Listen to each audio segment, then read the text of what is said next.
कौन बनेगा ఢిల్లీ సీఎం ఇప్పుడు ఢిల్లీ బీజేపీ ఎమ్మెల్యేల్లో ఇదే ఉత్కంఠ నెలకొంది. ఢిల్లీ సీఎం రేసులో పలువురు బీజేపీ నేతలు పోటీ పడుతున్నారు. దీంతో సామాజిక ప్రాంతీయ సమీకరణలను పరిశీలిస్తోంది బీజేపీ హైకమాండ్. సీఎంతో పాటు ఇద్దరు డిప్యూటీ సీఎంలను నియమించే అవకాశం ఉన్నట్టుగా తెలుస్తోంది. సీఎం మ్యూజికల్ చైర్ రేసులో 6 పేర్లు వినిపిస్తున్నాయి. కొంచెం వాళ్ళ గురించి డీటెయిల్స్ తెలుసుకుందాం. నెంబర్ 1 పర్వేష్ సింగ్ వర్మ. ఢిల్లీ సీఎం రేసులో ఈయన పేరు ప్రముఖంగా వినిపిస్తోంది. ఢిల్లీ మాజీ ముఖ్యమంత్రి సాహిబ్ సింగ్ వర్మ కుమారుడే ఈ పర్వేష్ వర్మ. ఆయన వరుసగా 2 సార్లు పశ్చిమ ఢిల్లీ నుంచి ఎంపీగా ఎన్నికయ్యారు. 2019 ఎన్నికల్లో ఆయన 5.78 లక్షల ఓట్ల ఆధిక్యతతో గెలిచారు. ఇది ఢిల్లీ చరిత్రలో అతిపెద్ద విజయం. ఈసారి న్యూఢిల్లీ అసెంబ్లీ సీట్లో మాజీ సీఎం అరవింద్ కేజ్రీవాల్ని 4099 ఓట్ల తేడాతో ఓడించి జైంట్ కిల్లర్గా నిలిచారు. ఇక పర్వేష్కు బాల్యం నుంచి ఆర్ఎస్ఎస్తో అనుబంధం ఉంది. ఇప్పటి వరకు జరిగిన అన్ని ఎన్నికల్లోనూ ఆయన విజయం సాధించారు. జాట్ సామాజిక వర్గానికి చెందిన పర్వేష్ వర్మను ముఖ్యమంత్రిని చేయడం ద్వారా రైతు ఉద్యమాన్ని నీరుగార్చేందుకు బీజేపీ ప్రయత్నించవచ్చనే వాదన వినిపిస్తోంది. ఇక పశ్చిమ యూపీ, హర్యానా, పంజాబ్, రాజస్థాన్ రాష్ట్రాల్లో అత్యంత బలమైన జాట్ సామాజిక వర్గానికి చెందిన నేత ఈ పర్వేష్ వర్మ. ఈయనను సీఎం చేస్తే ఆయా రాష్ట్రాల్లోని జాట్ సామాజిక వర్గాన్ని బీజేపీ తన వైపుకు తిప్పుకునే ఛాన్స్ ఉంటుంది. ఇక గెలిచిన వెంటనే అమిత్ షాను కలిసి ఆశీస్సులు కూడా తీసుకున్నారు పర్వేష్. ఇది కూడా ఆయనకు కలిసి వచ్చే అంశంగానే చెప్తున్నారు.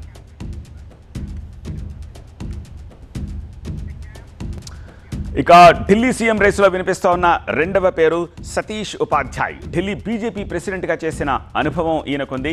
ఈయన బ్రాహ్మణ సామాజిక వర్గానికి చెందిన నేత. ప్రస్తుతం ఎన్డీఎంసీ వైస్ చైర్మన్గా ఉన్నారు. పరిపాలన అనుభవం కూడా ఉంది. పార్టీలో అనేక బాధ్యతల్ని నిర్వహించారు. ఆర్ఎస్ఎస్తో ఒక బలమైన అనుబంధం ఉంది. ఢిల్లీలో 12 నుంచి 14% బ్రాహ్మణులు కూడా ఉన్నారు. కాబట్టి ఈయన పేరు కూడా అధిష్టానం పరిశీలిస్తున్నట్టుగా తెలుస్తోంది. ఇక ఈ రేసులో వినిపిస్తూ ఉన్న 3rd నేమ్ ఆశీష్ సోద్. ప్రస్తుతం ఢిల్లీలో బీజేపీకి పంజాబీ ఫేస్ ఈయన. పార్టీలో పంజాబీలకు ఈయన ప్రాతినిధ్యం వహిస్తున్నారు. పార్టీ జనరల్ సెక్రటరీగా పనిచేశారు. ప్రస్తుతం గోవా ఇన్ఛార్జ్, జమ్మూ కాశ్మీర్ సహా ఇన్ఛార్జిగా ఉన్నారు. కేంద్ర నాయకులతో సన్నిహిత సంబంధాలున్నాయి. ఢిల్లీ యూనివర్సిటీలో విద్యార్థి సంఘం అధ్యక్షుడిగా కూడా పనిచేశారు. ఇక రేసులో నెంబర్ 4 జితేంద్ర మహాజన్. వైశ్య సామాజిక వర్గానికి చెందిన నేత. ఈయనకు ఆర్ఎస్ఎస్ తోటి సత్సంబంధాలున్నాయి. కాబట్టి ఈయన పేరును కూడా పరిశీలించే అవకాశం ఉంది. ఇక రేసులో వినిపిస్తూ ఉన్న 5వ పేరు విజేందర్ గుప్తాది. వైశ్య సామాజిక వర్గానికి చెందిన ఈయన ఢిల్లీ బీజేపీ అధ్యక్షుడిగా పనిచేశారు.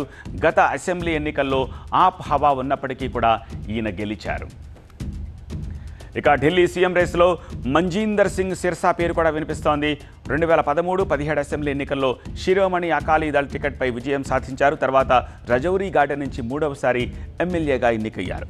ఈయన 2021లో శిరోమణి అకాలీ దళ్ని వీడి బీజేపీలో చేరారు. ఢిల్లీలోని సిక్కు సామాజిక వర్గానికి అండగా నిలిచారు.